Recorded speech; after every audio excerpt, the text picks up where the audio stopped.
আসসালামু আলাইকুম। সো সবাইকে আজকে ক্লাসটিতে ওয়েলকাম করতেছি। আশা করি আমরা সবাই ভালো আছি।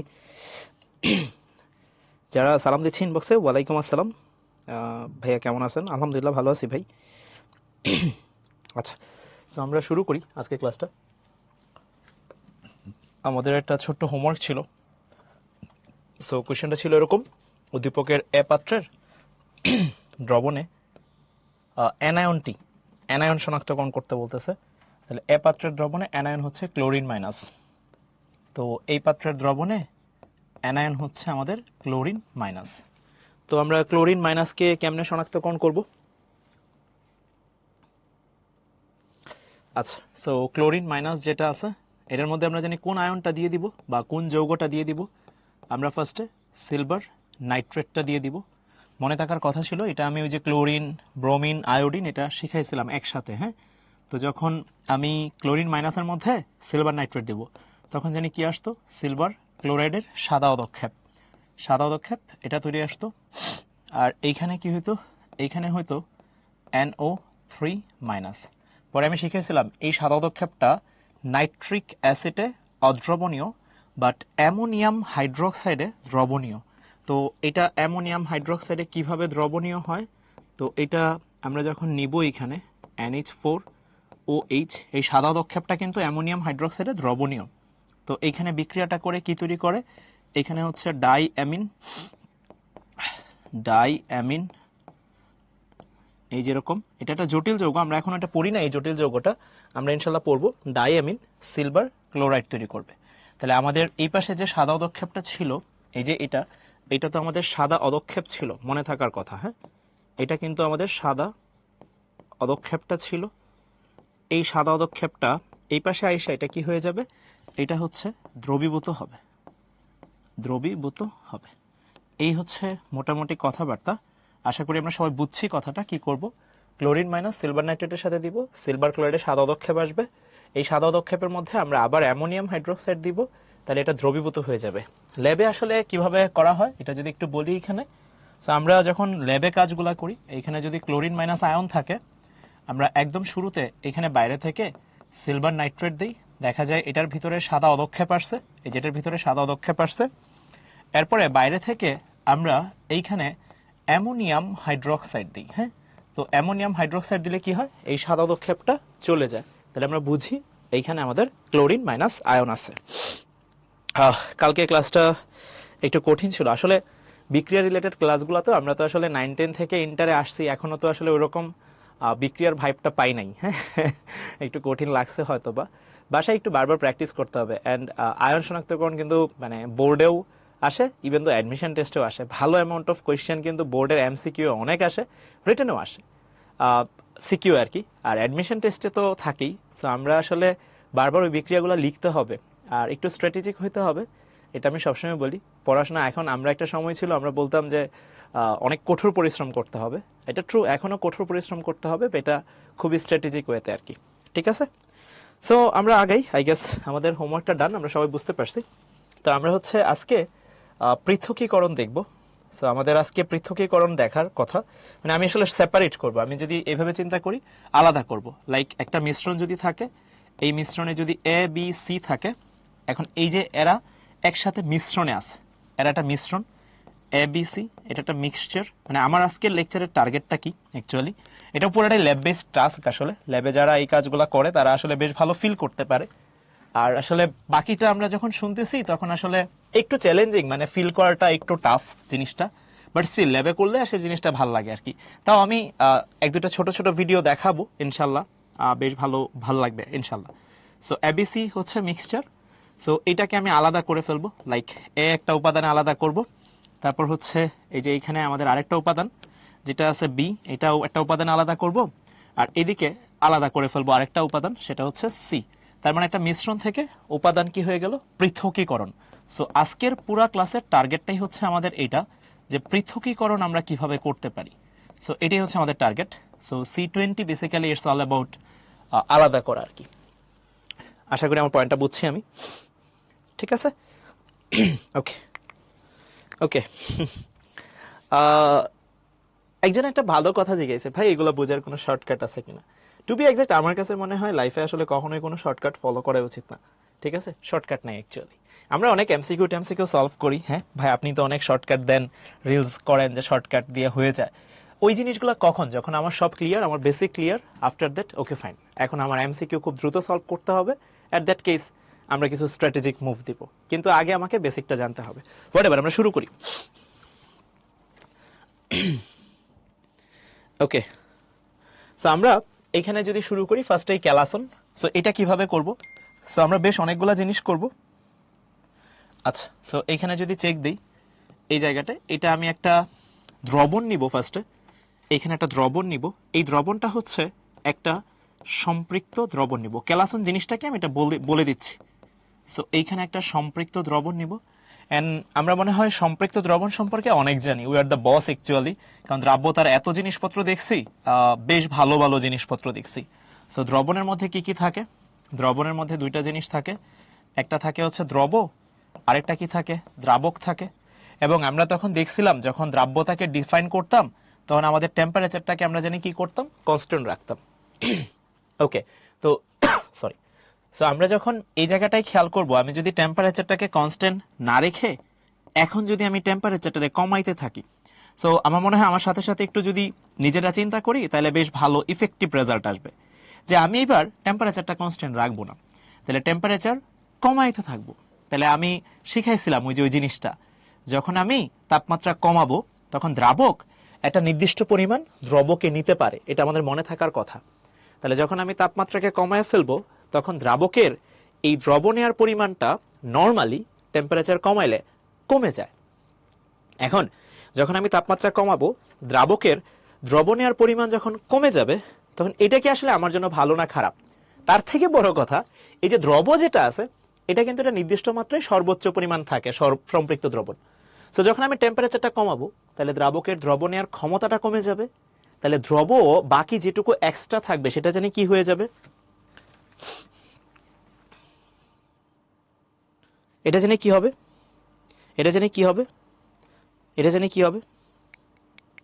এটা জানি কি হবে? অদক্ষেপ হবে। এই যে এইখানে আমরা ওইখানে যখন ম্যাথগুলা করাইছিলাম আমি তখন বলতেছিলাম যে যদিও আমরা এটাকে তলানি বলি বা অদক্ষেপ বলি, এটা কিন্তু কেলাসিতও বলে।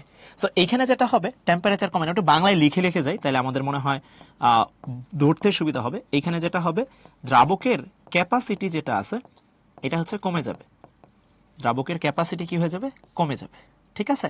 এখন যখনই দ্রাবকের ক্যাপাসিটি কমে যাবে তখন এই দ্রব কেলাসিত হবে। দ্রব কি হবে? এই যে দ্রব কেলাসিত হবে। এই হচ্ছে আমাদের সেই বিখ্যাত পয়েন্টটা। দ্রব দ্রব যেটা আছে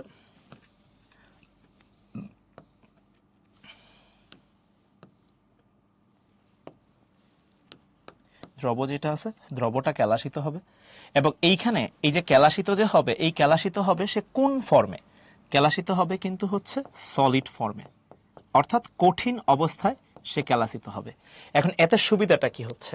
আমরা যখন এখানে একটা দ্রবণ যখন নিছিলাম, এখন দ্রবণের মধ্যে কিন্তু যখন আমি দ্রবণটা তৈরি করতেছি এটার মধ্যে বিশুদ্ধ অবিশুদ্ধ সবাই মিশ্রিত অবস্থায় থাকে, খুব ভালো বোঝা যায়। আমরা যদি দুধ আর পানি মিক্স করি, এখন দুধের মধ্যে তো আসলে মানে যে পরিমাণ পার্সেন্টেজটা থাকা উচিত সেটার মধ্যে যদি পানি মিশাই দিই অল্প পরিমাণে, সেটা তো আসলে ভেজাল। কিন্তু মিশতেছে কিনা? উত্তর হচ্ছে হ্যাঁ, পারফেক্টলি তো মিশতেছে।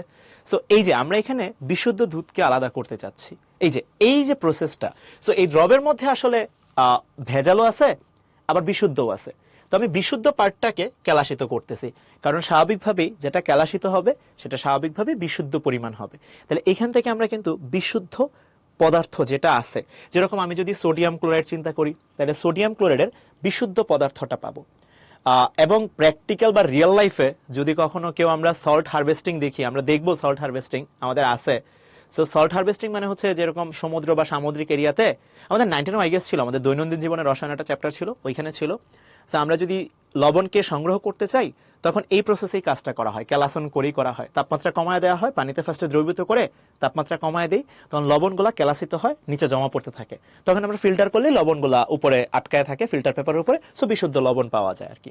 সো এটা কিন্তু বেশ লাভজনক একটা উপায় ক্যালাসন প্রক্রিয়াটা, এটার মাধ্যমে আমরা খুব সহজেই হ্যাঁ, এই যে সল হারভেস্টিং 19 পড়ছিলাম। সো এই যে সলিড যে দ্রবটা পাইলাম এটা কিন্তু হচ্ছে একদম বিশুদ্ধ থাকে। সো এটার খুব ভালো এক্সাম্পল হচ্ছে ওই যে একটু আগে যেটা বলতেছিলাম সল্ট হারভেস্টিং। এবং এই যে প্রসেসটা, পুরা প্রসেসটা ক্যালাসন, পুরা প্রসেসটা একটু খেয়াল রাখা। এই পুরা প্রসেসটা কিন্তু হচ্ছে আমরা এটা খুবই আস্তে আস্তে করব নাকি খুবই ফাস্ট করব, এটা খুবই ইম্পর্টেন্ট। মানে এটা হচ্ছে ওই যে কলেজে যখন প্র্যাকটিক্যাল ভাইবা পরীক্ষা দিতে যাই তখন এটা জিজ্ঞেস করে, আমাকে জিজ্ঞেস করছিল আমাদের নটরডেম কলেজের শ্রদ্ধেয় একজন ভাই স্যার ছিল, ওনার নাম ছিল বিপ্লব কুমার স্যার, উনি জিজ্ঞেস করছিল আমাকে। সো আমি একটু বলে দিই। সো এইখানে আমরা যেটা করব এটা আসলে খুবই স্লো করব, আমরা ফার্স্ট করব না আসলে। সো এটার রিজনটা কি? এটার রিজনটা হচ্ছে যে ক্যালাসনে আমি যখন যাব, আমি যদি খুব ফাস্ট করি, ওই যে ক্যালাস যেগুলো জমা হবে না, ওইগুলো শেপগুলো ভালো আসে না, ইউনিফর্ম শেপ আসে না। বা যেটা জমা পড়তেছে, এই যে এখানে তো ক্যালাসিত হচ্ছে না, তলানি আকারে যেটা নিচে জমা পড়তেছে, এটা শেপটা ভালো আসে না। কিংবা জমা পড়লেও এটার পরিমাণটা খুব সহজে বোঝা যায় না বা ফিল করা যায় না, বা যেটা জমা পড়তেছে এটার মধ্যে তখন ইমপিউরিটিস চলে আসতে পারে। এই জন্য আমরা আস্তে আস্তে তাপমাত্রাটা কমাই, যাতে ওই দ্রাবকের ক্যাপাসিটিটা কমতে থাকে এবং দ্রবটা ক্যালাসিত হইতে থাকে এবং পিওর দ্রব পাওয়া যায়। সো এটা খুবই স্লো প্রসেস, আমরা করতে পারি। আচ্ছা, ক্যাপাসিটি, ক্যাপাসিটি মানে হচ্ছে, জিজ্ঞেস করছে একজন, ক্যাপাসিটি মানে হচ্ছে ধারণ ক্ষমতা, মানে আমরা কতটুকু নিতে পারবো। আমি যদি জিজ্ঞেস করি আমার ক্যাপাসিটি, লাইক আমি যদি বলি 10 টন, কথার কথা, তাহলে আমি 10 টন ওজন নিতে পারি, যদিও এটা সম্ভব না আমার দ্বারা, বাট বুঝানোর জন্য বললাম আর কি। সো এটা হচ্ছে দ্রাবকের ধারণ ক্ষমতা, এটা কমতে থাকে, সো দ্রব ক্যালাসিত হচ্ছে, এই হচ্ছে কথাবার্তা। অর্গানিকের ক্ষেত্রে এই প্রক্রিয়াটা এত সহজে হয় না। অর্গানিক কম্পাউন্ড যখন আমরা নেই, এই প্রসেসটা এত সহজ হয় না যে তাপমাত্রা কমায় দিলাম, দ্রাবকের ধারণ ক্ষমতাটা কমে গেল, তাহলে দ্রব ক্যালাসিত হয়ে গেল। অর্গানিকে যখন আমরা যাই, এটা বেশ কঠিন একটা প্রসেস হয়ে যায়, অনেকবার করতে হয়, মানে বারবার এটা করতে হয়। তাহলে এই প্রসেসটাকে আমরা কি বলতে পারি? যখন আমরা একটা প্রসেসকে বারবার ঘোরাই, এটাকে আমরা কি বলতে পারি? পিওর মানে, আচ্ছা ঠিক আছে আমি লিখে দিচ্ছি, সরি। পিওর মানে হচ্ছে বিশুদ্ধ, পিওর মানে হচ্ছে বিশুদ্ধ। আচ্ছা, সো আমরা যখন এটাকে বারবার করতে যাব, হ্যাঁ মোটামুটি আমরা এটা সলিড ফর্মে পাই, মানে কঠিন ফর্মে পাই। তাহলে এখন ক্রিস্টালাইজেশন, সঞ্জিদা এটার ইংলিশ হচ্ছে ক্রিস্টালাইজেশন। আচ্ছা, সো এখন এইখানে যখন আমরা বারবার করতে যাব, ঠিক আছে, সো বারবার যখন আমি করতে যাব, তখন এই জিনিসটাকে আমরা বলি হচ্ছে রিক্রিস্টালাইজেশন, বাংলা এটাকে বলে পুনঃক্যালাসন।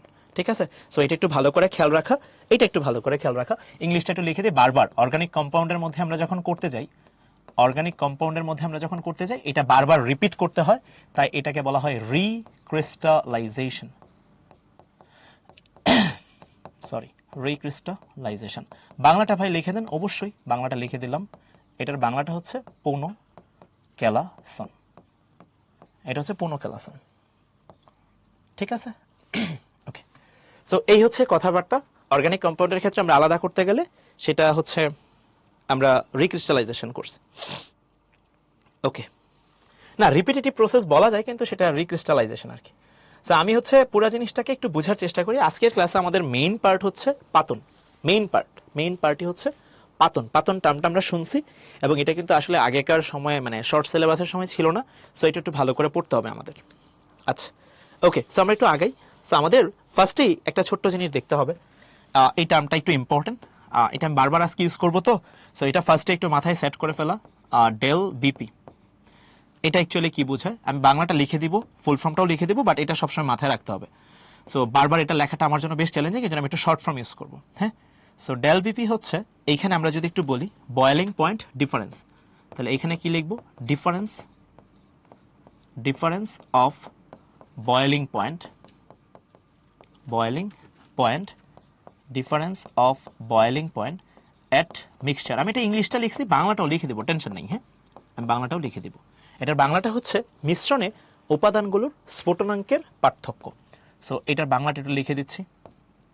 সো এইখানে যদি লিখে দিই বাংলাটা, আমরা যখন মিশ্রণ নিচ্ছি, মিশ্রণে উপাদানগুলোর স্ফুটনাঙ্কের পার্থক্য,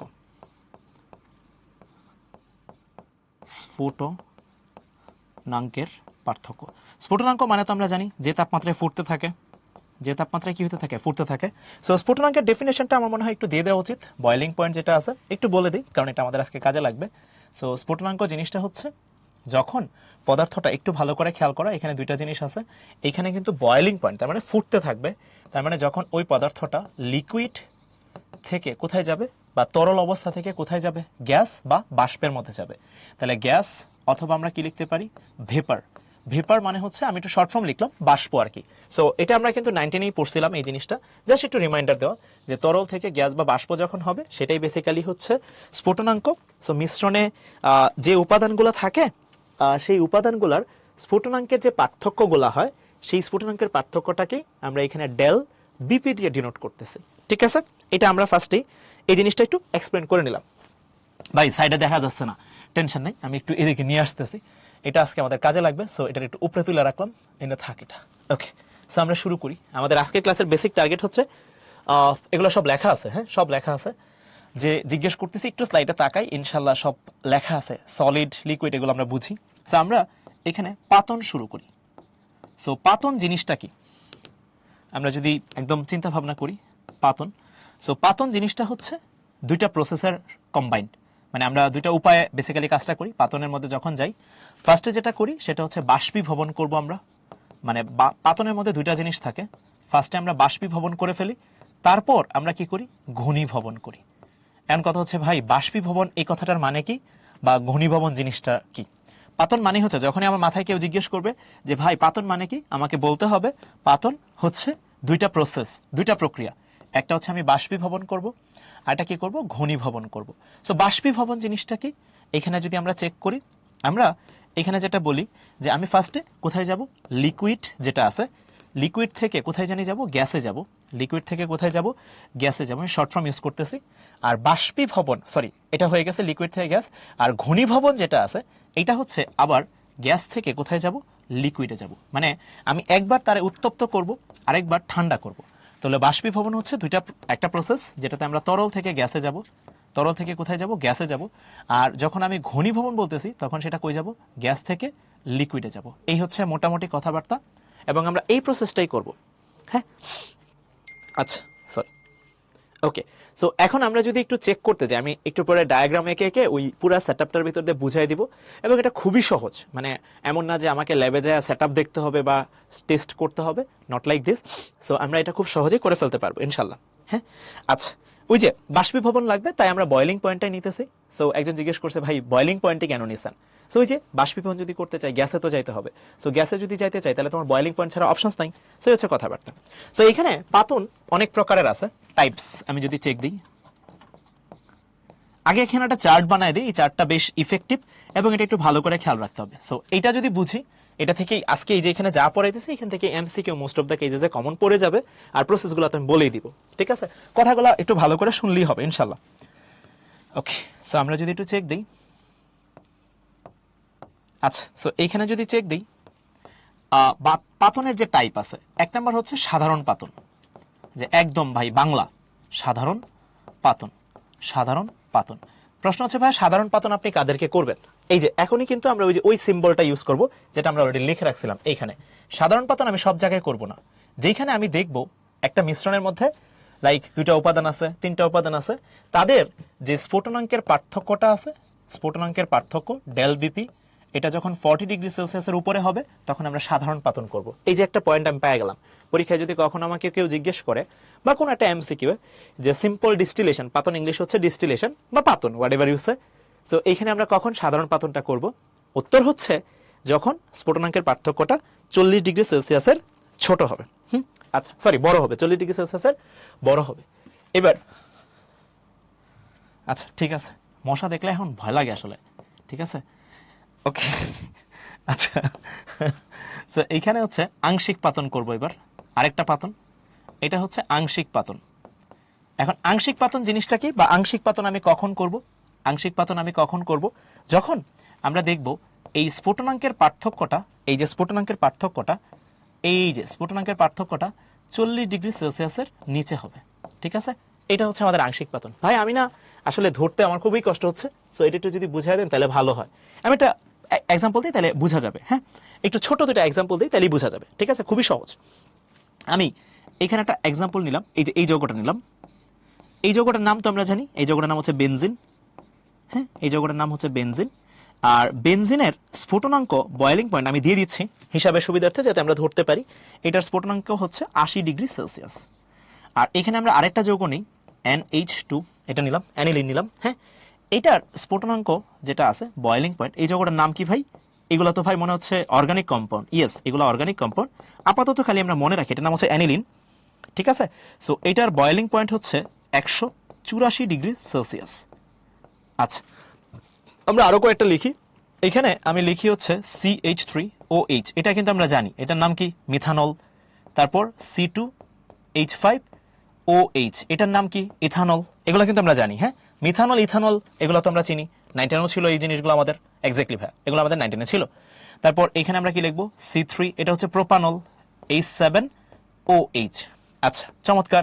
তাহলে মিথানলের স্ফুটনাঙ্ক, ইথানলের স্ফুটনাঙ্ক আর প্রোপানলের আমি একটু স্ফুটনাঙ্কটা লিখি, তাহলে আমরা রিলেট করতে পারবো। হ্যাঁ, সো এখানে যদি আসে মিথানলের স্ফুটনাঙ্ক যেটা আছে, মিথানল এটা হচ্ছে 65 ডিগ্রি সেলসিয়াস। ভাই আমি কি এটা মনে রাখতে হবে? এক্স্যাক্টলি এটা মনে রাখতে হবে আপাতত।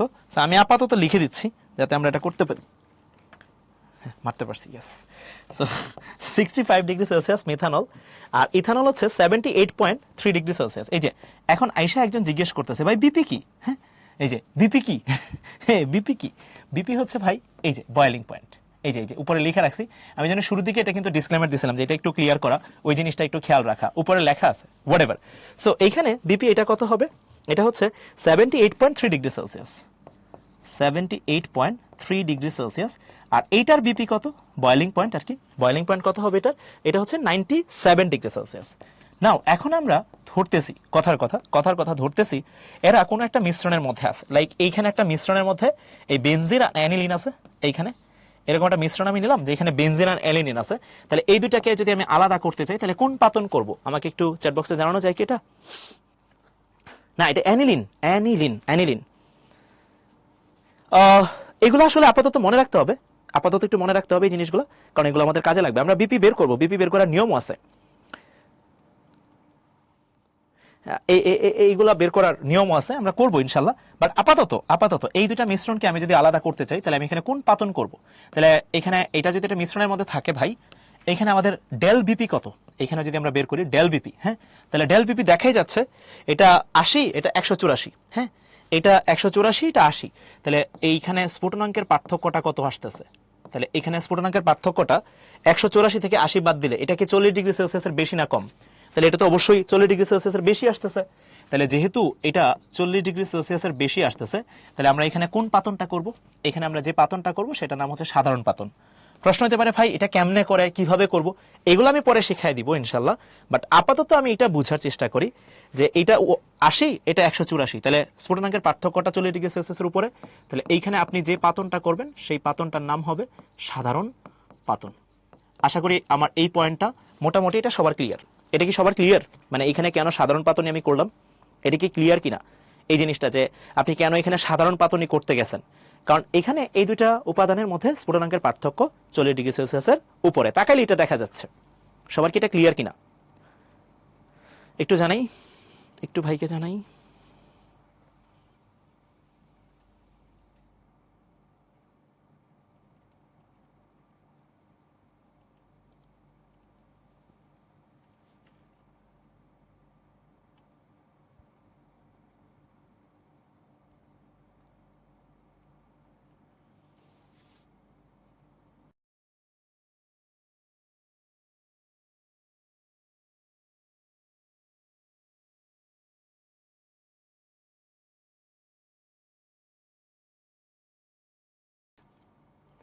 ওকে, সো এটা হচ্ছে আমরা সাধারণ পাতন করব, কারণ এখানে স্ফুটনাঙ্কের পার্থক্যটা আমরা যদি চেক করি এখানে 40 ডিগ্রি সেলসিয়াসের উপরে আছে। বিপি মানে হচ্ছে বয়েলিং পয়েন্ট, বাংলায় স্ফুটনাঙ্ক, বাংলায় লেখা আছে। এবার আমরা যদি নিচেরটার দিকে তাকাই, এইখানে আসলে স্ফুটনাঙ্কের পার্থক্যটা কত থাকতেছে? 65, আর এইখানে 78.3, আর এইখানে যদি চিন্তা করি এটা 97। তাহলে এইখানে আসলে স্ফুটনাঙ্কের পার্থক্যটা কত থাকতেছে? তাহলে এইখানে ডেল বিপি যেটা আছে সেটা 40 ডিগ্রি সেলসিয়াসের নিচে থাকতেছে। এই যে 40 ডিগ্রি সেলসিয়াসের নিচে থাকতেছে, তাহলে আমরা এখানে কোন পাতন করব? আমরা এখানে কোন পাতনটা করব? তাহলে এই জায়গায় যেহেতু 40 ডিগ্রি সেলসিয়াসের নিচে থাকতেছে ভাই, তাহলে এই জায়গায় আমরা করব হচ্ছে আংশিক পাতন। আংশিক পাতন, আই গেস আমাদের এই পয়েন্টটা কিছুটা হলেও ওটার সাথে রিলেট করা যাচ্ছে। এটা কি ক্লিয়ার কিনা? এই যে পুরো জিনিসটা, এটা কি আসলে ক্লিয়ার কিনা? অনেকে এটা জিজ্ঞেস করতেছে, ভাই স্ফুটনাঙ্কের মানগুলো আপনি কই থেকে পাইলেন? এই মানগুলো আমি আপাতত দিয়ে দিছি, এই মানগুলো এমসিকিউ এর জন্য মনে রাখতে হবে, প্রথম পয়েন্ট। আর এই মানগুলা আমরা বের করার কিছু টেকনিক আছে, আমরা দেখবো, ফিজিক্সও আমরা পাবো ইনশাল্লাহ। আর বাষ্পীভবন আর ঘনীভবন কিভাবে হয় কি না হয় এগুলো আমরা দেখবো ইনশাল্লাহ, ঠিক আছে? এগুলো দেখবো, আজকেই দেখবো। ওকে, সো আই গেস এই দুইটা পয়েন্ট মোটামুটি ক্লিয়ার আমাদের। এবার আমরা যারা করব সেটা হচ্ছে নিম্নচাপ, লো প্রেশার বা ভ্যাকিউম ডিস্টিলেশন। আমি একটা ইংলিশটা লিখি কারণ ইংলিশটা ইম্পর্টেন্ট। এখানে লিখি ফার্স্টে ভ্যাকিউম, ভ্যাকিউম বা এখানে হচ্ছে low pressure distillation, low pressure distillation, distillation.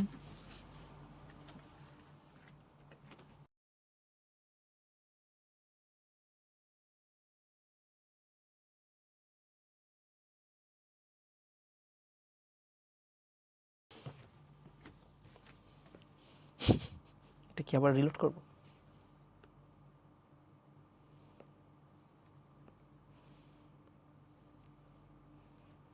আচ্ছা, আসলে আসলে আসলে আসলে একটু আগে মানে কোনো একটা প্রবলেম হয়েছিল, মেসেজ আসতেছিল না, আমিও মেসেজ দেখতেছিলাম না। কিছু একটা হয়েছিল, আল্লাহ মাফ করুক, মনে হয় কিছু একটা হয়েছে, গড নোস। আচ্ছা, তো আমরা এখানে আসি, ভ্যাকিউম বা লো প্রেশার, বাংলাটা একটু লিখে দিচ্ছি, এটা হচ্ছে নিম্নচাপ পাতন, নিম্ন চাপ পাতন, ঠিক আছে? সো এইখানে আসলে এই পাতনটা কিভাবে করে আমরা কিন্তু এগুলো সবগুলাই দেখবো, একদম সবগুলাই দেখবো ইনশাল্লাহ। সো এইখানে কি করে, এখানে আমরা একটু বলি এটার মধ্যে কোনটারে করে। মোস্ট অফ দ্য কেসেসে এখানে সবচেয়ে ইম্পর্টেন্ট যেটা, সেটা হচ্ছে গ্লিসারল। নাম কি? গ্লিসারল, গ্লিসারল, গ্লিসারলকে করা হয় এই নিম্নচাপ পাতনের মাধ্যমে। এখন ভাই গ্লিসারলের সংকেত কি, আমি তো জানি না। সো এখানে কি আপনি আমার অর্গানিক কিছু দেখাচ্ছেন নাকি? আমি কিন্তু অলরেডি অর্গানিক অনেকগুলো দেখায় ফেলছি। গ্লিসারলটা একটু পরে স্লাইডে লিখে দিই কারণ ইম্পর্টেন্ট তো। সো একটু ফর্মুলাটা আমাদের লাগবে, গ্লিসারল। সো গ্লিসারলের ফর্মুলাটা হচ্ছে সামথিং লাইক দিস, CH2OH, এটা হচ্ছে CHOH, তারপর হচ্ছে CH2OH। সো এইখানে এই গ্লিসারলের ক্ষেত্রে আমরা যদি একটু চিন্তা ভাবনা করি, এটার ক্ষেত্রে বেশ ভালো ভালো কিছু কথাবার্তা আছে, এটার ক্ষেত্রে বেশ ভালো ভালো কথাবার্তা আছে, একটু ভালো করে শুনতে হবে কথাগুলো বেশ ভালো করে। হ্যাঁ, সো গ্লিসারলের ক্ষেত্রে আমরা যখন চিন্তা ভাবনা করি, এইখানে এই নিম্নচাপ পাতন কখন করা হয়, এই যে এটার খুব ভালো এক্সাম্পল হচ্ছে লো প্রেশার ডিস্টিলেশন। একটু আগে কিন্তু এটা বাংলাটাও বলছি, লো প্রেশার ডিস্টিলেশন, নিম্নচাপ পাতন। এখন এই যে আপনি লো প্রেশার ডিস্টিলেশন করতেছেন বা নিম্নচাপ পাতন করতেছেন, এটার আমি বুঝবো কিভাবে বাবা, কারা কারা দিবে? এটার উত্তরটা হচ্ছে যারা যারা স্ফুটনাঙ্কের তাপমাত্রায়, স্ফুটনাঙ্কের তাপমাত্রায় যাওয়ার আগে,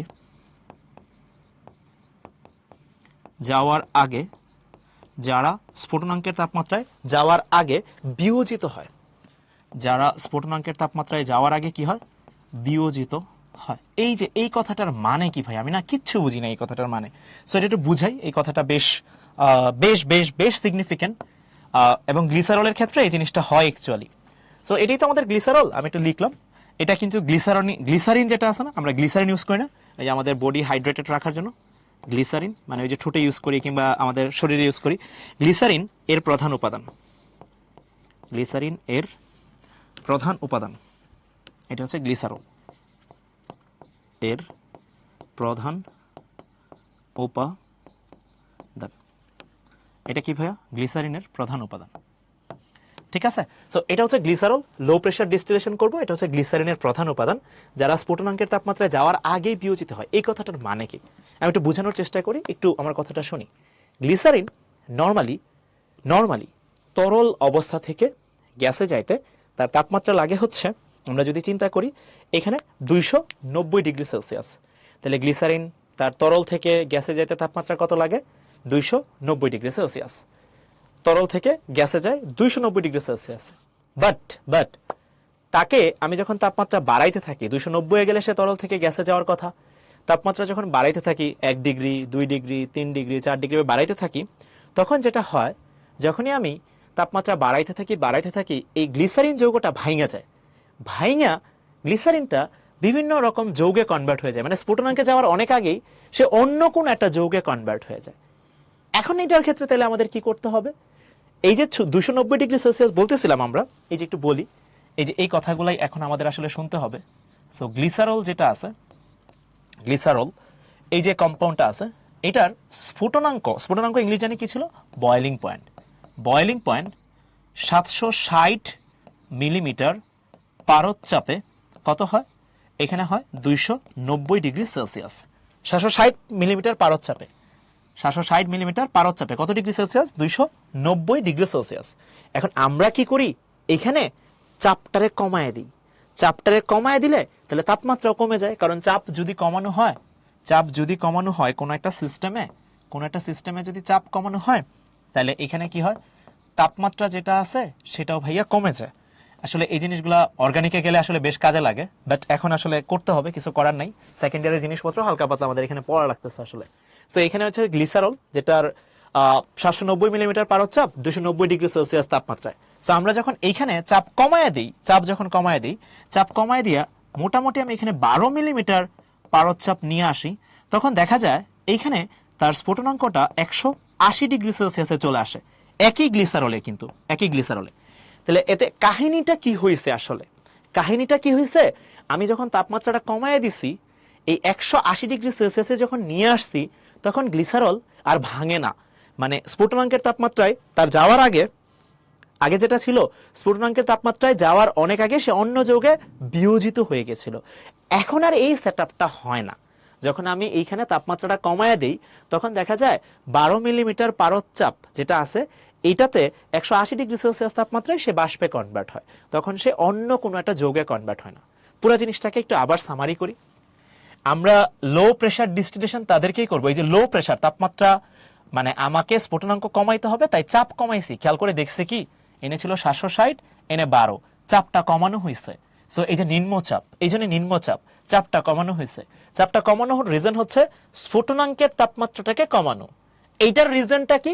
গ্লিসারিন বা গ্লিসারল যদি তাপমাত্রা অনেক বেশি থাকে, তাহলে সে স্ফুটনাঙ্কের তাপমাত্রায় যাওয়ার অনেক আগেই সে অন্য যৌগে ভাঙা যায়। এটা যেন না হয়, তাই আমরা চাপটা কমায় দিয়ে স্ফুটনাঙ্কের তাপমাত্রাটাকে কমায় নিই। লাইক আমাকে কেউ যদি আলাদা করতে চায়, কথার কথা, হ্যাঁ, এখন আমার স্ফুটনাঙ্ক, কথার কথা ধরতেছে, আমার স্ফুটনাঙ্ক 300°C, তা আমাকে তরল অবস্থা থেকে গ্যাসে কনভার্ট করতে হলে 300°C তাপমাত্রা লাগবে। এখন আমাকে যদি তাপ দিতে থাকে 1°C, 2°, তারপর 50, তারপর 100, দেখা যায় আমার একটা প্রপার্টিজ আছে, আমি 190°C গেলে আমি থাকি না, আমি অন্য কিছুতে কনভার্ট হয়ে যাই। তখন আমাকে কি আসলে আলাদা করতে পারবে কিনা? উত্তর হচ্ছে না। সেক্ষেত্রে আমাকে কি করতে হবে? আমার চাপ কমায় নিয়ে আইসা আমার স্ফুটনাঙ্কের তাপমাত্রাটা কমাইতে হবে, যাতে কি হবে, আমি যেন অন্য কিছুতে আর কনভার্ট হতে না পারি। এইটাই হচ্ছে বেসিক কথা। সবাই কি আমার কথা পয়েন্টটা কি বুঝছি কিনা? মানে এই যে পয়েন্টটা বুঝাইলাম, যে আমি যেন অন্য কিছুতে কনভার্ট না হইতে পারি, এটা কি বুঝি কিনা কথাটা? এই যে বললাম তো, 2বার বললাম, এটা কি বুঝলাম কিনা? এটা কিন্তু 2বার বললাম। ঘনীভবনের ইংলিশ হচ্ছে কন্ডেনসেশন। ওকে, শারিয়ার ওইটার সাথে আমরা যখন চিন্তা ভাবনা করছি, একটার সাথে আরেকটা, A B C, methanol, ethanol, propanol, তিনটার সাথে তিনটা, ঠিক আছে? আচ্ছা,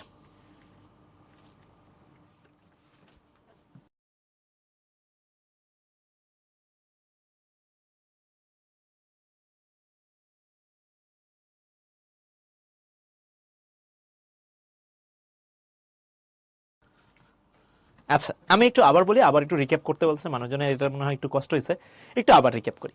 যেটা আমি গল্প আকারে বলতেছিলাম, গ্লুকোজ তো না, গ্লিসারিন বা গ্লিসারল, এই মানুষটা বেশ মানে বহুরূপী মানুষ। তার স্ফুটনাঙ্ক নর্মালি 760 মিলিমিটার পারদচাপে 290°C। তার মানে 290°C তাপমাত্রায় গেলে সে তরল থেকে গ্যাসে যাবে। কিন্তু আমি যখন তাপমাত্রা বাড়ায় তাকে 290 নিয়ে যাচ্ছি, সে এর কিছুক্ষণ পরে সে আর গ্লিসারিন থাকে না বা গ্লিসারল থাকে না, সে অন্য কিছুতে কনভার্ট হয়ে যায়।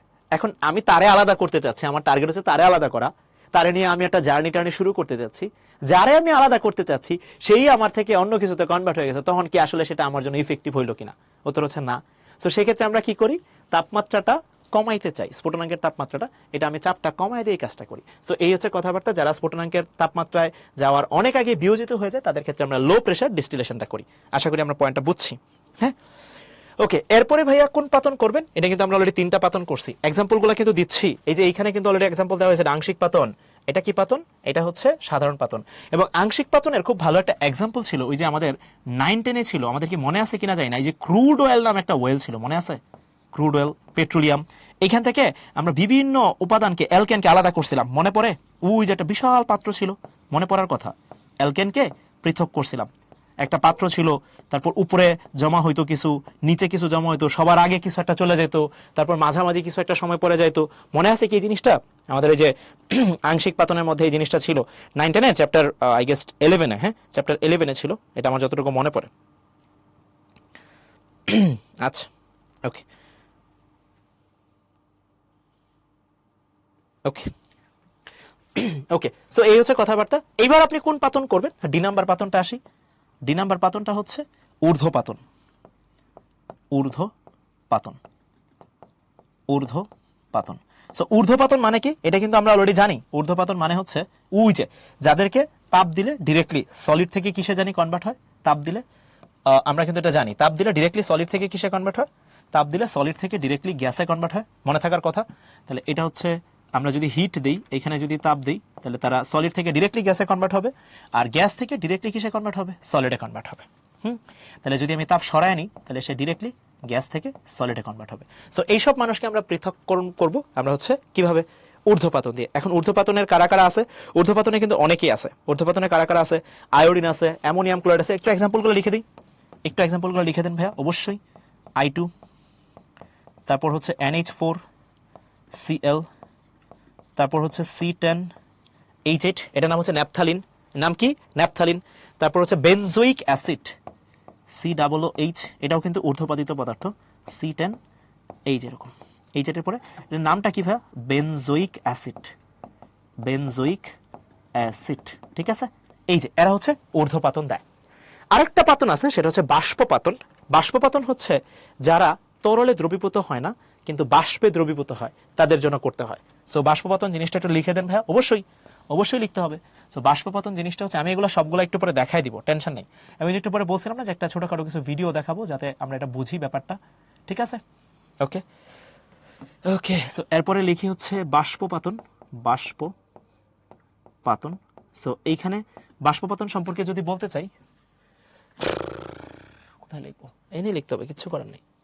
বাষ্পপাতন সম্পর্কে যদি বলতে চাই, যারা তরলে দ্রবীভূত হয় না কিন্তু বাষ্পে দ্রবীভূত হয়, যারা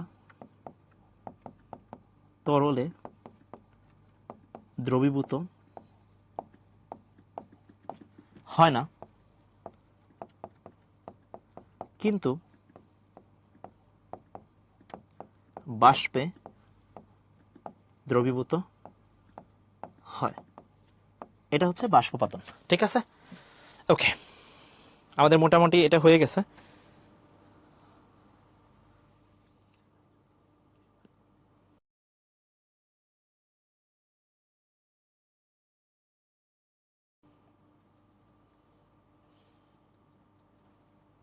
ওকে, সো আমরা 5টা টাইপ দেখলাম। এবার আমি ধরে ধরে সবগুলা টাইপ একটু এক্সপ্লেন করি, তাহলে একটু সহজ হবে। সো আমার কথাগুলো একটু যদি মনোযোগ দিয়ে শুনি, সেটআপ আমি বুঝাই ফেলছি অলরেডি, এখন শুধু দেখায় দেখায় যাব, তারপর একটু ছোটখাটো 1-2টা ভিডিও দেখাবো, তাহলে শেষ আলহামদুলিল্লাহ। সো এইখানে যদি আমরা চেক দিই, হ্যাঁ আমরা একটু বুঝার চেষ্টা করি। এখানে আমাদের বার্নার আছে যেটা দিয়ে আমরা তাপমাত্রা বাড়াবো, মানে আগুন এখানে আমরা কন্ট্রোল করব। এই যে এই পাত্রের ভিতরে এখানে এ আছে আর এইখানে আছে বি, হ্যাঁ এই যে দুইটা পদার্থ আছে, এদেরকে আমরা আলাদা করতে চাচ্ছি, আমাদের টার্গেট। এখানে আমি এ যে পদার্থটা আছে এটার স্ফুটনাঙ্ক বলে দিলাম 80°C, আর এখানে বি যে পদার্থটা আছে এটার স্ফুটনাঙ্ক আমি বলে দিলাম 184°C, 184°C, হ্যাঁ মানে আমি এটা বলেই দিলাম, একটা হচ্ছে 180°C আর এটা কত 184°C, ঠিক আছে? ভালো কথা, একটা 80°C আর এটা কি 184°। তাহলে এইখানে আসলে স্ফুটনাঙ্কের পার্থক্যটা কত আসতেছে? তো আমি যদি এখানে খেয়াল দিই, এখানে দেখা যাবে স্ফুটনাঙ্কের যে পার্থক্যটা আসছে সেটা গ্রেটার দেন 40°C। তাহলে এখানে কোন পাতন করব? এখানে করব সাধারণ পাতন। তাহলে ফার্স্টে আমি কি করব, মনে আছে না দুইটা স্টেপ করতে হয়, আমাদের দুইটা স্টেপ করতে হবে। স্টেপ 1 হচ্ছে বাষ্পীভবন করব।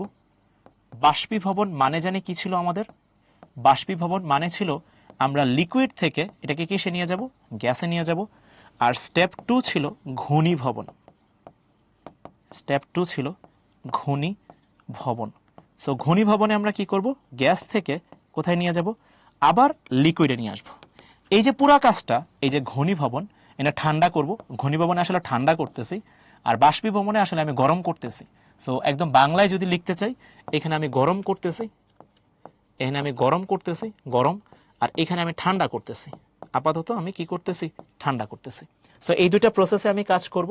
সো আমি এখানে তাপমাত্রা বাড়াবো। এখন আমার প্রশ্ন, আমি যদি একটু জানতে চাই এই জায়গাটায়, এখানে সবার আগে কার বাষ্প আসবে, এই যে এই জায়গায় এই যে বাষ্প তৈরি হচ্ছে, এই যে বাষ্প তৈরি হচ্ছে, এখানে সবার আগে কার বাষ্প আসবে, এটা কি আমরা পারি কিনা, বা এটা চিন্তা ভাবনা করতে পারি কিনা যে সবার আগে যখন আমি তাপ দিতে যাচ্ছি এখানে কার বাষ্প যাবে। এ আর বি যদি চিন্তা করি, এ এর তো স্ফুটনাঙ্ক মাত্র 80 ডিগ্রি সেলসিয়াস, আর বি এর স্ফুটনাঙ্ক কত, বি এর স্ফুটনাঙ্ক হচ্ছে বেসিক্যালি 184 ডিগ্রি সেলসিয়াস। তাহলে এখানে সবার আগে স্ফুটনাঙ্কটা কার, মানে বাষ্পটা কার যাবে, এ এর বাষ্পটা যাবে। ওকে ফাইন, ভালো কথা, এটা আমি লাল কালার করে দিলাম। তাহলে এইখানে এ এর বাষ্প যাবে। এখন এই যে এ এর বাষ্পটা যাচ্ছে, এই যে যাচ্ছে, এই যে যাচ্ছে যাচ্ছে যাচ্ছে, এইখানে একটা খুবই চমৎকার আইটেম আমরা এখানে দেখতেছি, এই যে এখানে লিভিক শীতক বলে, এটাকে আমরা বলি কনডেন্সার। হ্যাঁ, কনডেন্সার, যে বেসিক্যালি ঠান্ডা করে। কনডেন্সারের কাজ কি, ঠান্ডা করা। হ্যাঁ, থাকে না কিছু কিছু মানুষ যে গরম হয়ে যায়, আশেপাশে কিছু বন্ধু বান্ধব থাকে যে সবসময় এটা ঠান্ডা করে, যে ভাই ঠিক আছে ঠান্ডা হও, এরকম। সো এটার কাজ কি, কুলিং করা।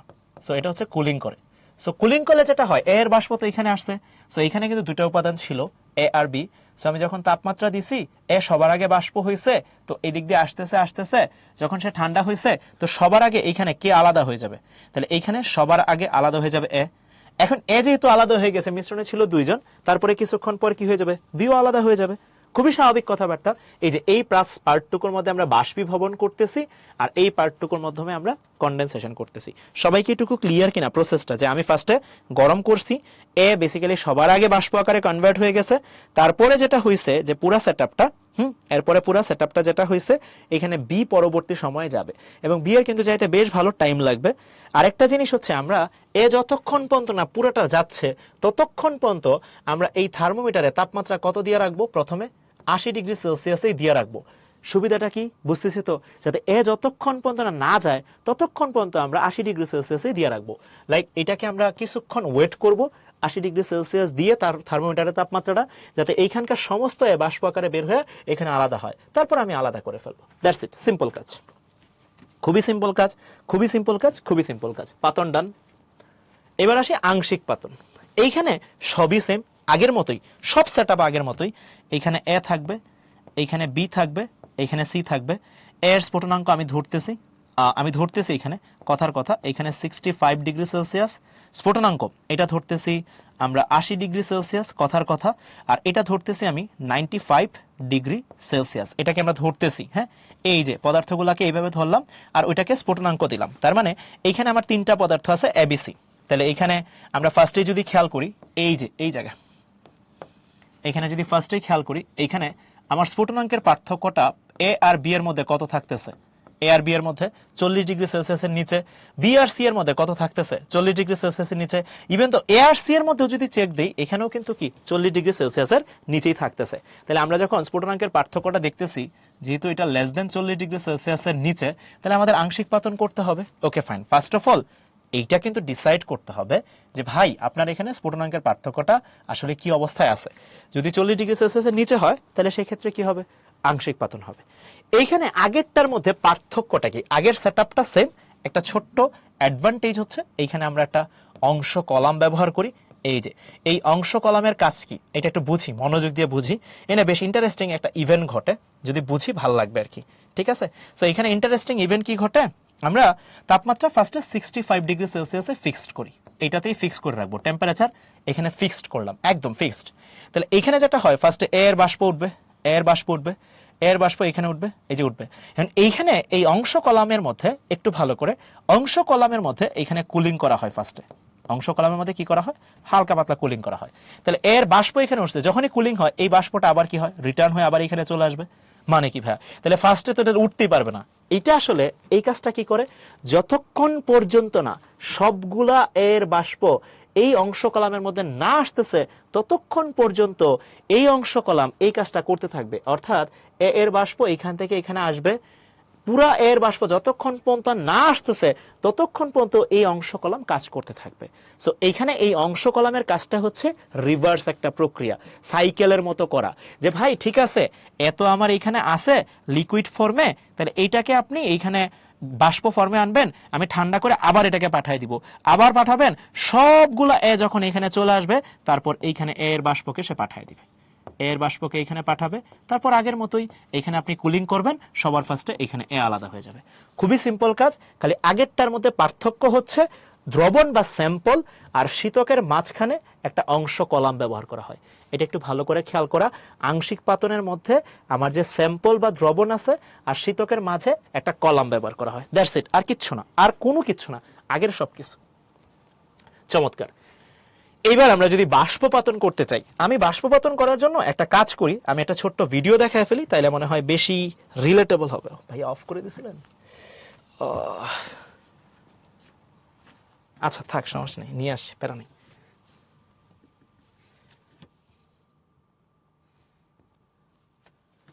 youtube.com। ওকে, সো আমরা একটা ভিডিও দেখি, তাহলে একটু রিলেট করা যাবে জিনিসটা। সো আমরা এখানে যেটা করব, steam distillation of essential oil আসবে ইনশাল্লাহ, ডিস্টিলেশন অফ এসেনশিয়াল অয়েলস। এই যে এখানে খুবই ছোট একটা ভিডিও আছে, আই গেস আমি যতটুকু জানি একটা ছোট ভিডিও ছিল, এই যে সেই ছোট্ট একটা ভিডিও, সূক্ষ্ম একটা ভিডিও অ্যাড আসবে। আহা, জীবনটা বড়ই জটিল। আচ্ছা, সো আমি একটু জিনিসটা ডেমনস্ট্রেট করে করে দিই, তাহলে হয়তো আমাদের জন্য বেশি ইজিয়ার হবে জিনিসটা। সো আমি একটু বুঝাইতেছি জিনিসটা, এটাতে কি হয় একটু আগে শুনি কথাটা। So steam distillation is all about যে যারা অ্যাকচুয়ালি পানিতে দ্রবীভূত হয় না কিন্তু স্টিমে দ্রবীভূত হয়, এটা ভালো রিলেট করতে পারবো আমরা। পুকুরের মধ্যে আমরা বিভিন্ন রকম বায়োমাস দেখি না, যেগুলো ভেসে থাকে, ফাইটোপ্ল্যাঙ্কটন বলি আমরা, ঠিক আছে? এটা কিন্তু পানিতে দ্রবীভূত হয় না, এটা কিন্তু পানিতে কি হয় না, দ্রবীভূত হয় না। কিন্তু আমি যদি এইখানে বাষ্প পাঠাই, তাহলে ফাইটোপ্ল্যাঙ্কটনের বিভিন্ন উপাদান হয়তোবা ওইটার মধ্যে দ্রবীভূত হইতে পারে। আমি এই সেটআপটাই দেখাবো। সো বায়োমাস নিব, পানির মধ্যে সেটা দ্রবীভূত হবে না, তারপর পানি থেকে আমি বাষ্পকে পাঠাবো, ওই বায়োমাসের কোনো একটা উপাদান ওই বাষ্পের সাথে ইন্টারঅ্যাকশন করে করে চলে যাবে। তখন এখান থেকে আমরা এসেনশিয়াল ওয়েল বা তেল যেটা আছে ওইটা চিন্তা করি, একটু খেয়াল করি, তাহলে হয়তোবা রিলেট করা যাবে কথাটা, একটু ভালো করে বুঝি। ওকে, সো আমরা এখানে যেটা করব, এইখানে ফার্স্টে ওই যে স্টিম ডিস্টিলেশন কিভাবে কাজ করে, বাষ্পপাতন। সো বাষ্পপাতনের জন্য ওই যে আমরা স্টিম ডিস্টিলেশনের মধ্যে ওইটাই বাষ্পের মধ্যে দ্রবীভূত হবে, এটা বলতেছিল সেই অনেক বছর আগে, বেসিক্যালি একজন পার্সিয়ান আলকেমিস্ট অ্যাবেসিনা, উনি বেসিক্যালি আবিষ্কার করছিল অনেক আগে এটা, এবং আমরা বেসিক্যালি 2016 সালে এটা দেখতেছি। এই যে এইগুলো হচ্ছে বায়োমাস, এগুলো সেই পাতা যেটাকে আমরা অ্যাকচুয়ালি আলাদা করতে চাচ্ছি, এখান থেকে আমরা এসেনশিয়াল অয়েল বা তেল জাতীয় জিনিসপত্র বানাবো, বের করতে চাচ্ছি, সেপারেট করতে চাচ্ছি। সো এইখানে একটু বোঝার চেষ্টা করি, এটাকে আমরা এইখানে যদি চিন্তা করি, এই যে আমাদের চেম্বারটা থাকবে, একটু আস্তে আস্তে আমি বুঝায় যাই। এখানে আমাদের ওই তরলটা আছে, এইটা হচ্ছে আমাদের শীতক, যেখানে আমি ঠান্ডা করব, আর এইখানে আমি কালেক্ট করব। আর এইখানে আমাদের দ্রবণটা থাকবে, এর উপরে আমি বায়োমাসটা পাঠাবো। বায়োমাস এই দ্রবণে দ্রবীভূত হবে না, তাপ দিব, এর থেকে পানির যে বাষ্পটা আসবে, বাষ্প এই যে বায়োমাসের যে ছোট ছোট ইনগ্রেডিয়েন্টস আছে ওইটাকে নিয়ে এখানে চলে আসবে, গরম বাষ্প আসবে, ঠান্ডা হয়ে তেল আকারে জমা হবে। একটু বুঝি, চেষ্টা করি, আমি পুরো প্রসেসটা একটু অলরেডি বলছি, একটু খেয়াল করি জিনিসটা। সো এইখানে আমাদের সেই তরলটা রাখা হয়েছে, তরলটা রাখার পরে এই যে সেই বায়োমাসটা রাখা হয়েছে, এই বায়োমাস কি পানিতে দ্রবীভূত হয় কিনা, উত্তর হচ্ছে না, বাট বায়োমাসের ভিতরের কিছু ইনগ্রেডিয়েন্টস আছে যেটা থেকে আমরা এসেনশিয়াল অয়েল তৈরি করতে পারি, পানি দিয়ে আমরা এটাকে বাড়াবো। এই যে এসেনশিয়ালের মেইন উপাদানগুলো দেখাইতেছে এই জায়গাটার মধ্যে, আশা করি আমরা স্পিড কম করে দিব, না না সমস্যা নাই, তো আমি তো বলে বলে থামায় যাচ্ছি। সো আমি অলরেডি এক্সপ্লেন করে ফেলছি জিনিসটা। সো এইখান থেকে তাপ আসবে, তাপ আসার পরে এই যে বাষ্প যাচ্ছে, বাষ্প যায়া এইখানে এসেনশিয়ালের এই উপাদানগুলোকে নিয়ে চলে যাবে। একটু খেয়াল করা জিনিসটা কি, যে এটা কিন্তু এখানে পানিতে দ্রবীভূত হয়েছিল না, কিন্তু বাষ্প এসা এই এসেনশিয়ালের উপাদানগুলোকে আলাদা করে ফেলছে।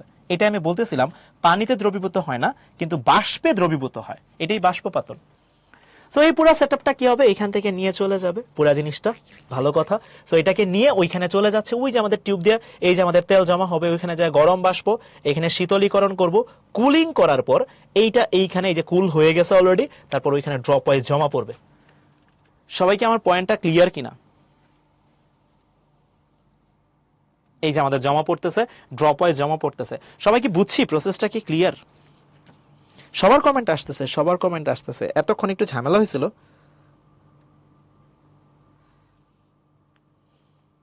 সবাই কি একটু ক্লিয়ার? এই জিনিসটা কিন্তু আসলেই মজার। মানে আমি আমি একটু বলি, যদি কারো পারফিউম নিয়ে খুব বেশি কি বলবো, যে থাকে না কিছু, আমার যে পারফিউম নিয়ে প্যাশনেট ব্যাপার স্যাপার আছে, আমার স্মেল ব্যাপারটা একটু অন্যরকম থাকে না, কিছু কিছু মানুষ থাকে না। সো এই যারা এরকম মানুষ হয়, তারা এইগুলা কাজ যখন করে, অ্যাকচুয়ালি বিভিন্ন রকম ওয়ার্ল্ড ওয়াইড যে পারফিউমের যে ব্র্যান্ডগুলো আছে, তাদের কিন্তু চেকই করা হয় এইভাবে, যে বিভিন্ন স্মেল থেকে সে আসলে কিভাবে ডিটেক্ট করতেছে, তারপর একটা ফুল থেকে সেই স্মেলটা সে কিভাবে ফিল করতেছে, ওই যে ওই রকম আর কি। এই যে পারফিউম যে বানানো হয়, পুরো সেটআপটা কিন্তু স্টিম ডিস্টিলেশনের মাধ্যমে করা হয়। একটা ফুলের যে নির্যাস, আমরা আমাদের গায়ে যে পারফিউম ব্যবহার করি, এটা বিভিন্ন ফুলের নির্যাস। সো ফুল তো পানিতে দ্রবীভূত হয় না, সো এখানে আমরা ফার্স্টে ওটাতে রাখি, তারপর স্টিম পাঠাই, ওই স্টিম ওই ফুলের নির্যাসটা নিয়ে গ্যাস ফর্মে থাকে, তারপর ঠান্ডা করে পারফিউম ফর্মে জমা হয়। সো এরকম 3-4টা নির্যাস আমরা একসাথে বা ফ্লেভার একসাথে মিক্স করি, বিভিন্ন রকম স্মেল আসে আর কি। ঠিক আছে? সো আমার কথাটা কি ক্লিয়ার? আবার দেখাবো? সোমায়া বলতেছে ভাই ভিডিওটা আবার দেখান ভাই, হ্যাঁ ভালো লাগতেছে। আচ্ছা ঠিক আছে, ওকে, আমরা ভিডিওটা আবার দেখি। এখানে আসলে শুরুর দিকে অনেক কথা আছে, আমার মনে হয় একদম শুরুর দিকের কথাবার্তাগুলো না শুনে আমাদের বেসিক যে কথাটা আছে সেটা শুরু করি। 2016 সালে তারা না 6 সালে দেখাইতেছে, এই যে এখান থেকে আই গেস আমরা দেখা শুরু করতে পারি। একবার একটু দেখাই, এটা ইউটিউবেই আছে অ্যাকচুয়ালি, আমরা দেখতে পারবো। বায়োমাসের পাতা,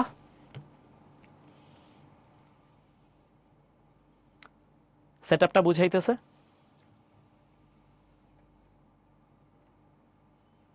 হ্যাঁ, পারফিউমের ব্যবসা করা যাবে। পারফিউমের ব্যবসা তো মানে যদি মানে বুদ্ধিমান মানুষজন যারা আছে, তারা তো অ্যাকচুয়ালি এগুলো পরে যখন, তখন তো মানে রিয়েল লাইফে কোথায় কোথায় কাজে লাগানো যায়, এইগুলাই অ্যাকচুয়ালি রিয়েল লাইফের কেমিস্ট্রি। হ্যাঁ, মানে আমরা যদিও এগুলাকে বলি যে ভাই এগুলা তো অনেক কঠিন, অনেক বোঝা কঠিন হয়ে যায়, বাট এইগুলো actually real life chemistry.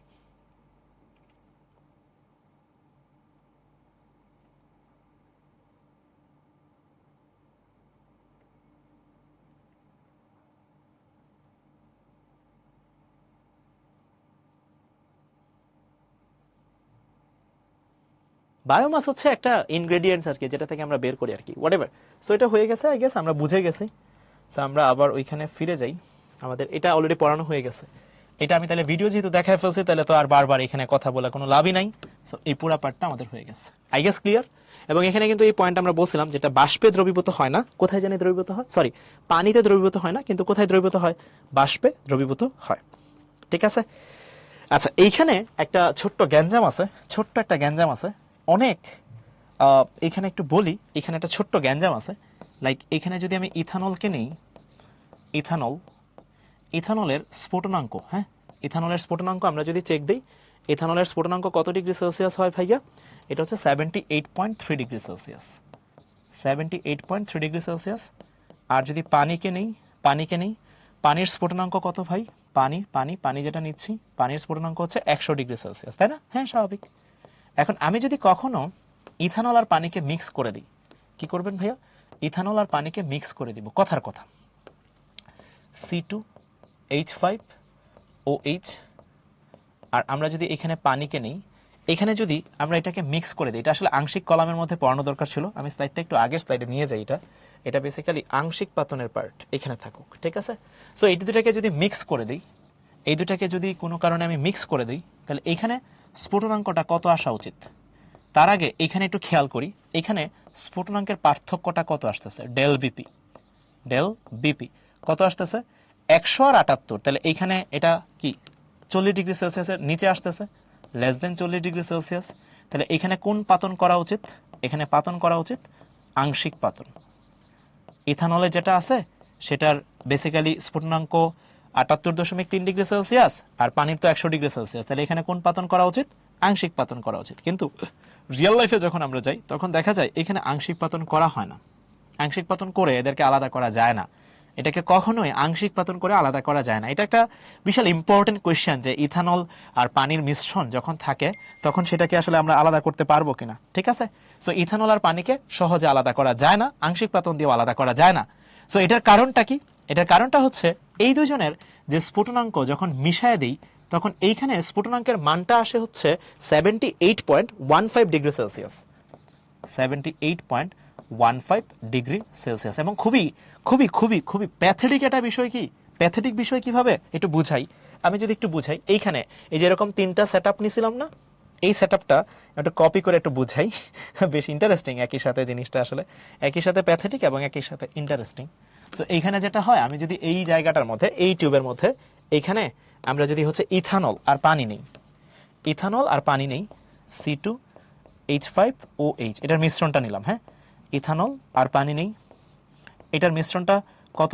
78.15 degree Celsius তাপমাত্রা। তো আমি যদি এখন টেম্পারেচার বাড়াই তাহলে কোনটার আগে অ্যাকচুয়ালি যাওয়া উচিত? তাহলে এখানে আমরা তো একটু আগে দেখতেছিলাম ইথানল যেটা আছে এটার ইন্ডিভিজুয়াল স্ফুটনাঙ্ক কত? 78 ডিগ্রি সেলসিয়াস, তাই না? 78.3 ডিগ্রি সেলসিয়াস ইনফ্যাক্ট। আর পানি জানি কত ছিল? 100 ডিগ্রি সেলসিয়াস। তাহলে কোনটার অ্যাকচুয়ালি আগে যাওয়া উচিত? এখানে কোনটার অ্যাকচুয়ালি এই জায়গায় আগে আসা উচিত? তাহলে বোঝাই যাচ্ছে, তাহলে এখানে মাথায় আসা উচিত যে ইথানলই মনে হয় আগে আসবে, ইথানলের বাষ্প আগে আসবে, তাহলে ইথানলটা আগে এখানে আলাদা হবে, তাই না? এটা এরকম মনে হচ্ছে না? এরকম মনে হচ্ছে না?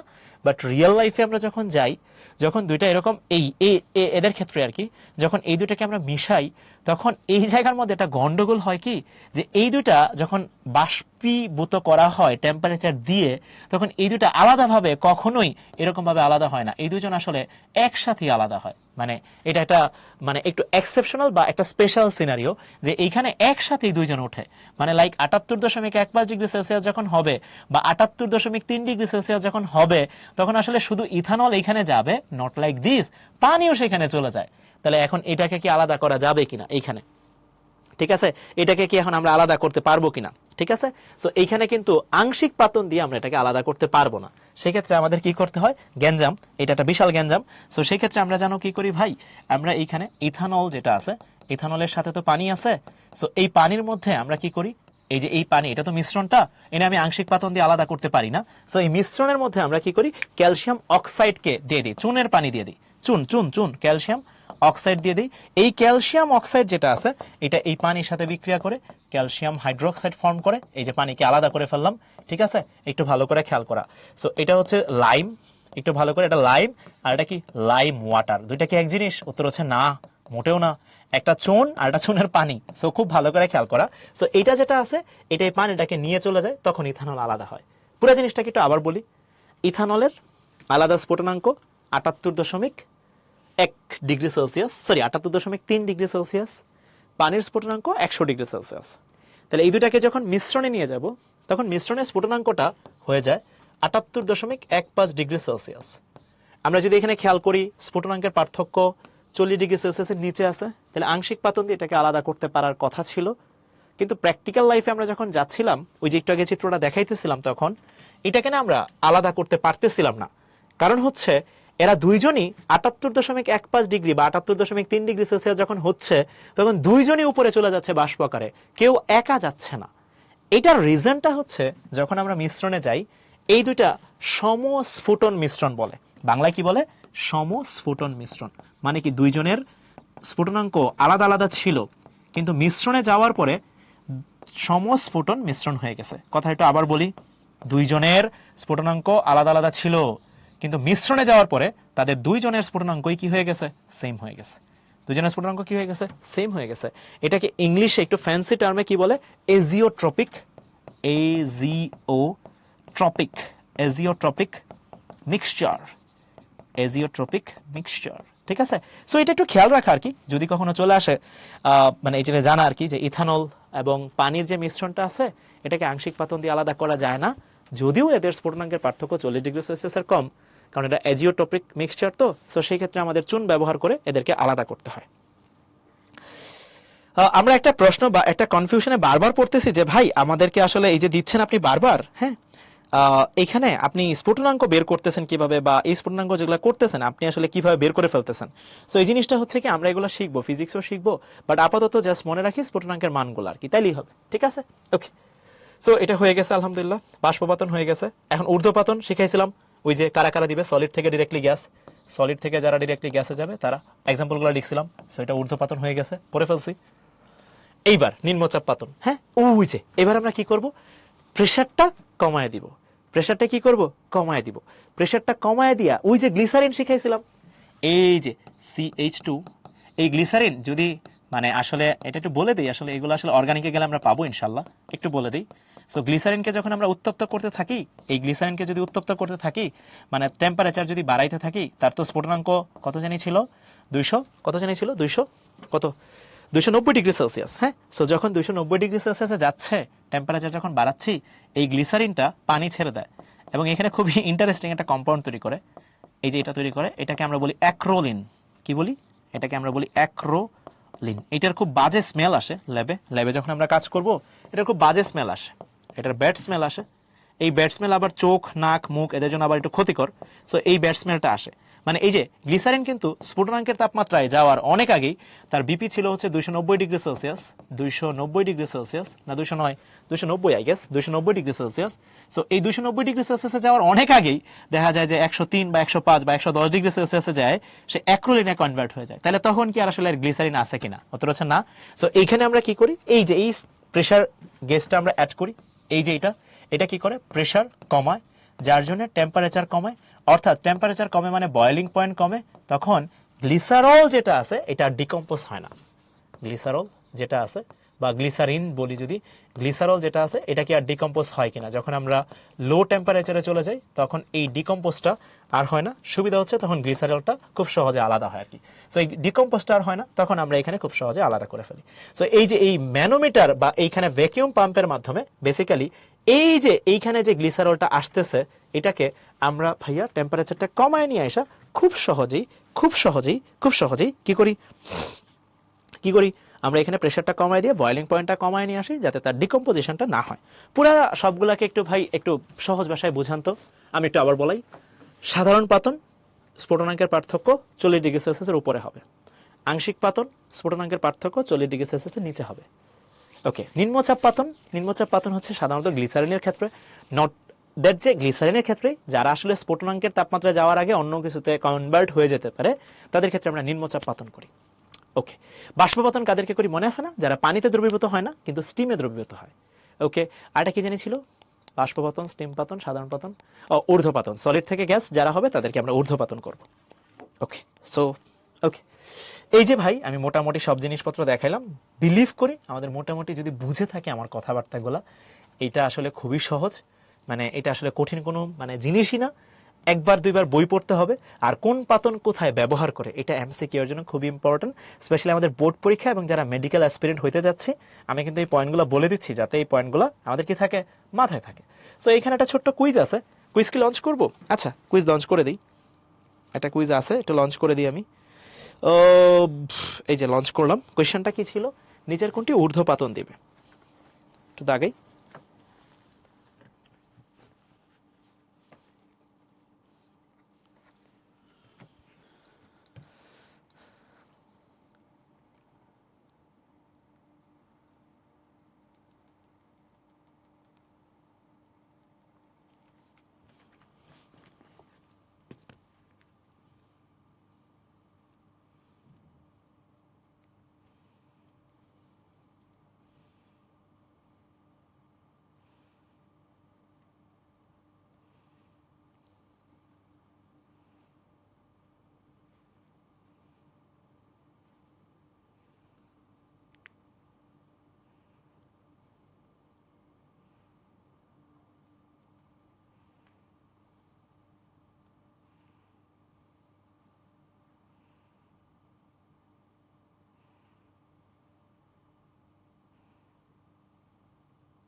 আচ্ছা ওকে, আমরা একটু দেখি আমাদের লিডার বোর্ডটা একটু দেখি কি অবস্থা।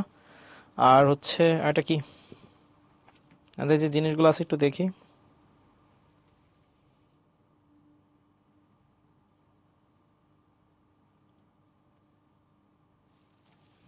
আচ্ছা আমরা একটু লিডার বোর্ডটা দেখি। ওকে, লিডার বোর্ডে কে আছে? ইরাম, রাইসা, নিশাত, জুবায়ের, সাবিহা, বৈশাখী, তারপর কে জিতু দত্ত, শরণ, তারপর আছে মেহরাব, আর আছে রৌদ্র, মাশাল্লাহ। সো আমরা ফার্স্টেস্ট ফিঙ্গারটা দেখি। ফার্স্টেস্ট ফিঙ্গারে এই যে ভুল করছে ইক্তেদারুল, ভুল করছে, আর বাকিরা মোটামুটি বেশ ভালোই, মাশাল্লাহ। ঠিক আছে, সো সবাইকে অসংখ্য ধন্যবাদ, অসংখ্য অসংখ্য ধন্যবাদ। আশা করি সবাই বুঝছি ঊর্ধ্বপাতন দেবে, তার মানে এটা বেসিক্যালি আয়োডিনই হবে। ঠিক আছে, আমাদের ক্লাসটা শেষ আজকে। আজকে ক্লাসটা একটু ছোট বলতে বেশ ইনফরমেটিভ জিনিসগুলো, সো যদি বুঝি বেশ ভালো। আর এই তো, সো এই হচ্ছে আমাদের সাথে যুক্ত হওয়ার উপায়, এই হচ্ছে আমাদের ক্লাস। সো আশা করি সবাই সব কিছু বুঝছি। সো সবাই ভালো থাকি, সুস্থ থাকি, সুন্দর থাকি, আল্লাহ যদি বাঁচায় ইনশাল্লাহ আবার দেখা হবে, আবার দেখা হবে, আবার দেখা হবে। হ্যাঁ বলতেছে ব্রেক দিতে। আচ্ছা, আবার ব্রেক দিব। আচ্ছা, একটা একটা দুটো ছোট কথা একটু বলি, একটা কথা বলি, একটা দুটা। সেটা হচ্ছে আমরা যখন পড়াশোনা করব, আমাদের হয়তোবা এই চ্যাপ্টারটা তো প্রায় শেষ, মানে আর হয়তোবা একটা দুটা বা তিনটা লেকচার আছে, ছোট ছোট কিছু পয়েন্ট আছে, কিছু ম্যাথমেটিক্যাল পার্ট আছে, ক্রোমাটোগ্রাফি, দ্রাবক নিষ্কাশন, এই দুটা পয়েন্ট আছে। সো আমরা যেটা করব বাসায় যখন নোট ডাউন করব, নোটগুলো একটু চেষ্টা করব, আমাদের তো পিডিএফ যেগুলো আছে আমরা অ্যানোটেশন দিয়েই দিই। সো এই যে নোটগুলো যখন করব, নোটগুলো চেষ্টা করব কম্প্যাক্ট ওয়েতে করার, ফিল্টার করে করে করার। মানে তুমি যদি চেষ্টা করো যে ভাই সব আমি লিখবো, তাহলে সমস্যা নাই। প্রবলেম যেটা হবে, তাহলে বই আর খাতা বা নোট খাতার মধ্যে অ্যাকচুয়ালি কোনো ডিফারেন্স থাকবে না। সো যে যেভাবে পারি আর কি, ওইটা একটু খেয়াল রাখা যে আমাদের যেন এমনভাবে নোটটা হয় যেটা আমি মানে বুঝার মতো, আমার জন্য পারফেক্ট, এবং এটা থেকে আমার উপকারে আসবে। ঠিক আছে, এবং এটাই হচ্ছে লাস্ট মানে অপরচুনিটি এবং ফার্স্ট অপরচুনিটি একই সাথে, কারণ এরপরে যা নোট করার অপরচুনিটি আসবে না। সো ফার্স্ট পেপারে যখন যেটা পড়তেছি, এটা যখন নোট করতেছি, ইন্টারে কিন্তু 9-10-এর মতো না যে পরে যে আমি আবার নোট করব, বুঝতেছি না সমস্যা নেই, টেস্ট পরীক্ষার পরে পড়বো না। এরকমটা করার চান্সেস যদি কেউ করে, তাহলে আসলে তার ভালো রেজাল্ট করার চান্সেস অনেক কমে যায়। সো সেই ক্ষেত্রে আমাদের যেটা করতে হবে, যে আমরা যখন এখন পড়তেছি, এইটাই আমি ধরে নিব যে এইটাই আমার ইন্টারের লাইফে এই চ্যাপ্টার লাস্ট পড়তেছি, এরপরে শুধু রিভাইজ করব। সো যদি কোথাও ঘাটতি থাকে, ওই ঘাটতিগুলো এখনই সলভ করে ফেলতে হবে।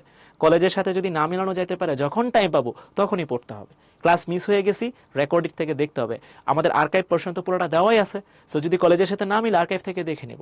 বাট দিন শেষে একটা জিনিস খেয়াল রাখা, যে আমার পড়াশোনার জন্য কোনো গ্যাপ না থাকে। গ্যাপ থাকলে কিন্তু এইটার পরিমাণ আস্তে আস্তে বাড়তে থাকবে, অ্যান্ড একবার জমতে থাকলে এটা আসলে জমতেই থাকে। হ্যাঁ, এটা জমতেই থাকে। ওটা হচ্ছে আমাদের কাজা নামাজের মতো। কাজা নামাজ কিন্তু আসলে কমে না, আমরা যতই পড়ি আলটিমেটলি আমাদের সাথে ওই যে শয়তান ধোকা দেয়, তো সো আমাদের নামাজের পরিমাণ আসলে কাজা নামাজ যেটা আছে এটা বাড়তেই থাকে। সো এটা যত কমানো যাইতে পারে, সো যত মিনিমাইজ করা যাওয়া যেতে পারে। ঠিক আছে, এই তো। সো সবাই সবাই সবাই সবাই সবাই ভালো থাকি, সুস্থ থাকি, সুন্দর থাকি। আল্লাহ হাফেজ, আসসালামু আলাইকুম।